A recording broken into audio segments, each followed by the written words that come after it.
কলাপাতা মুড়িয়ে রান্না করা যেকোনো খাবারই মনে হয় অনেক বেশি সুস্বাদু আর সুন্দর একটা স্মেল হয়। আজকে আমি এই মাছগুলো কলাপাতা মুড়িয়ে রান্না করব। বাইরে প্রচুর রোদ আর গরম, এই গরমের মধ্যে আমি বের হয়েছি কলাপাতা নিয়ে আসতে, কারণ আজকে যে মাছগুলো রান্না করব ওগুলা হচ্ছে কলাপাতা দিয়েই রান্না করব।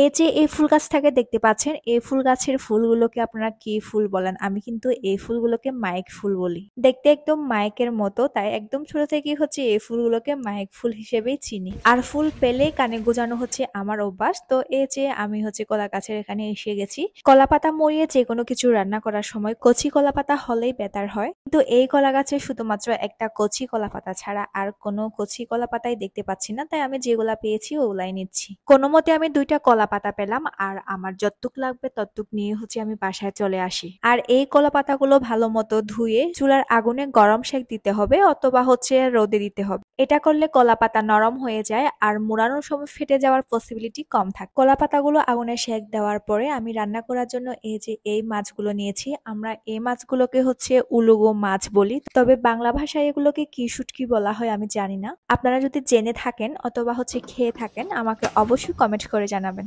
এই মাছগুলোকে নাকি পানিতে হালকা একটু ভিজিয়ে রেখেও পরিষ্কার করা যায়, তবে আমি গরম পানিতে একটু করে গরম করে এগুলো হচ্ছে পরিষ্কার করে নিয়েছি।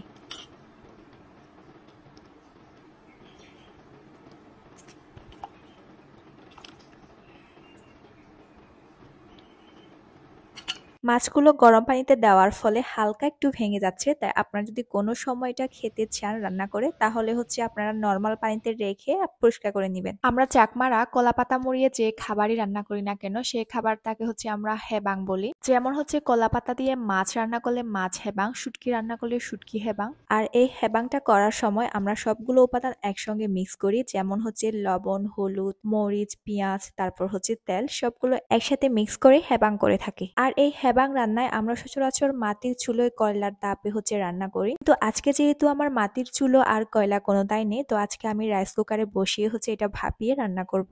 আমার সবগুলো উপাদান ভালো করে মিক্স করা শেষ। এখন হচ্ছে কলা পাতাটা মুড়িয়ে নিব, এরপর মোড়ানো কলা পাতাটা ভালো করে বেঁধে নিব।